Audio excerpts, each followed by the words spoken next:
The hurt following the UH football team's heartbreak loss, 29-24, to 13th-ranked Cincinnati Saturday night, has up and gone away. Not forgotten, though, is the fact the Warriors should have won the game, leading 24-10 in the fourth quarter.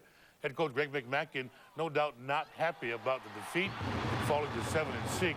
Still has praise for his team's efforts, though, against the Bearcats, but frowns turned to smiles yesterday with the announcement of Notre Dame as the Warriors' opponent in the Christmas Eve Hawaii Bowl. Christmas Eve, Hawaii Bowl, Notre Dame.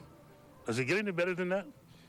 I don't think it gets any better than that. Our players are really excited. The community's excited. And hopefully we'll fill up the stands. Matter of fact, I know we're going to fill up the stands because this is going to be a great Christmas Eve, a traditional team in Notre Dame, and it's going to just be a fun game. Does the Golden Dome school still have that mystique about them in college football? Well, I think they do. You know, you shoot all the movies, Rudy, Newt Rockne, you know, the Four Horsemen. They have so much tradition and so much publicity about them and such a loyal following. In the college ranks, McMackin's never coached against Fighting Irish headman Charlie Weiss, who's under huge scrutiny for going 6-6, but he has gone up against him in the NFL. When Weiss was first hired at Notre Dame, I vividly remember him saying, every time my team takes the field, they will have a tactical advantage because I'm their head coach. Wow. Well, you know, some guys have a lot of confidence in themselves, and we'll just see how that all works out. And at the team's annual awards banquet last night, senior defensive end David Vaikune voted the Warriors MVP. No disrespect to anybody on this team, but was that an easy vote? No, there is no disrespect. We have, you know, the Solis and the Adams and the John Estes, and we have some, you know, some really good players. But day in and day out, game in and game out, David Vaikune played the best every game of anybody on our football team. Campbell Grad was third on the team with 71 tackles, led the Warriors with 16 stops for a loss of yards, 9 sacks, and 4. Coach Mack has got a 48-hour rule. His players and coaches aren't allowed to grieve a loss or celebrate a win more than 48 hours after a game. And while fans are still mourning the loss of 13th-ranked Cincinnati this past Saturday, the Warriors are already looking forward to the Sheraton Hawaii Bowl and are excited about yesterday's announcement that Notre Dame accepted the invite to play Hawaii on Christmas Eve. Well, we're excited about having Notre Dame here. They're a great traditional big-name school.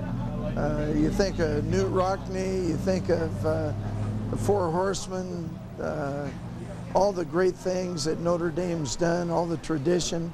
They travel well. They'll bring a lot of people to Hawaii. We get another chance to show what we can do. I thought we played a good game, with the exception of the last part of the ball game this last week against Cincinnati, who's a highly ranked team. But we have another chance to show what we can really do, and we're looking forward to that. So it's going to be a fun deal. The Warriors are taking the week off. The Warriors staff, though, heads out to recruit starting tomorrow. Meanwhile, 9th-ranked Boise State managed to stay unbeaten for the second time in 3 years, but no invite for the Broncos from the BCS. And instead of staying at home for the Humanitarian Bowl, the Broncos are headed to San Diego to face 11th-ranked TCU at the Poinsettia Bowl. A great matchup, but many feel the Broncos got the short end of the stick from the BCS. It's the system that it is, and there's going to be other teams that are ranked ahead of ACC champion, ranked ahead of Big East champion, but the rules that they have allow those conferences to put their champions in, you know, regardless of rank or record. And you know, the system you know, isn't perfect for sure. We've benefited from the system the last 2 years with Boise State and then the Warriors obviously last year, and you know, we may be on the outside looking in, but it's still been a great season for the WAC. It sure has. So here's the way the WAC postseason looks. On Saturday, December 20th, Fresno State will face former WAC member Colorado State in the New Mexico Bowl in Albuquerque. Boise State takes on TCU at the Poinsettia Bowl on the 23rd. And Hawaii hosts Notre Dame on Christmas Eve at the Sheraton Hawaii Bowl. Kickoff for that one is at 3 p.m. in Halava. And on the 28th, the Independence Bowl, La Tech taking on Northern Illinois. And on the 30th, Nevada and Maryland go at it on the Smurf turf at the Humanitarian Bowl in Boise, Idaho. Boy, the Hawaii Bowl could not have landed a bigger draw than Notre Dame. Yeah, huh? it's going to really help out. I mean, Sure. the fact that there weren't enough teams. Even though they're 6-6, they're still Notre Dame. Yeah, and the fact that we would have been playing the 6th team in the Pac-10 isn't quite as appealing as the Irish of Notre Dame. I mean, you hear Coach Mack, the Four Horsemen, I mean, Johnny Lujak, and there's such tradition that's coming with that team to the Hawaii Bowl. It'll be great. It's been a while since we've played them, and we haven't beaten them yet. And it's as I understand it, it's the only college bowl game on Christmas Eve, so nationwide should be a decent TV audience. Especially if the weather's nice. Yeah, all right. Thank you, partner. Sure. Travel plans are now in place for Notre Dame, Fighting Irish. Finish final exams next Friday and then fly out that night for the islands. Coach Charlie Wise asked his captains for team input on which bowl they'd prefer, and the top pick was the Sheraton Hawaii Bowl on Christmas Eve. Notre Dame comes to town having lost an NCAA record 9 straight bowl games. As for the Warriors' regular season finale, Hawaii's near win over Cincinnati still has UH fans questioning what went wrong. Most of the emails I received were about time management late in the game. Here's the answer, which is part of our extra footage from the Coach Mack Show. Yeah, we were right on top of it as far as we knew we had 3 timeouts left and we were going to burn it at certain points, but we were right on top of the clock management. So you wouldn't have made any changes in how you kind of handled that last couple of minute stretch? No, not really. Not feeling that you lost any time or anything? No, you know, I mean, we lost time on certain things, but it wasn't clock management. Hawaii had a 24-10 lead on Cincinnati till the 4th quarter, but in the closing 11 minutes, Bearcats scored 19 unanswered points for a 29-25 victory. In the final quarter, UH's offense had 3 3-and-out series, and Greg Alexander was sacked twice.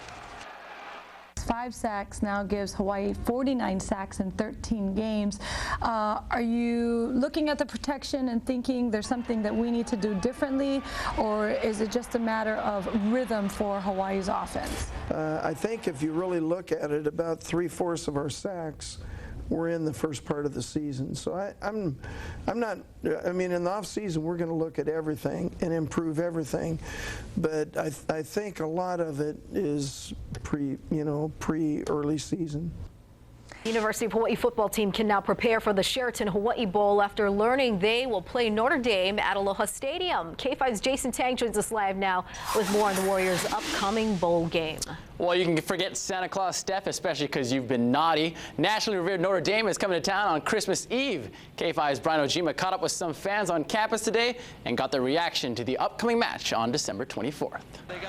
Notre Dame has the tradition, the history, the big-name recruits, and now a date with the Warriors in the Sheraton Hawaii Bowl. I think that's pretty awesome. They have about the same record as our team, so it should be a pretty good matchup. They're all from South Bend, Indiana. Do you know where that is? I know where Indiana is. A lot of farm boys. Uh-huh. What do you think about that matchup? Yeah, I don't really know that if farm boys play football, but I guess I hope we win because we're the Warriors. We're strong. The Warriors are not only strong, they're playing their best football of the season. For dance members like Nikki Kitaguchi, it's a chance to cheer on the team one last time this season. Who's your favorite player? I guess Jason Alexander. He's an actor, but okay. You mean Greg Alexander? Greg Alexander. Let's see. Jason Alexander, short and bald. Greg Alexander, big and tall. Greg, she apologizes for saying your name is Jason, but okay. Now that we've got that squared away, let's move on to the most important question of all. Prediction, final score? 50-0, us. You heard it here first. Warriors in a blowout. From the UH campus, Brian Ojima, K5 News. And the last time UH and Notre Dame played each other was back in 1997. And by the way, the Fighting Irish hung on to beat the Warriors 23-22. And later in the show, we'll check in on the Rainbow Warrior basketball team as they play in their first road game of the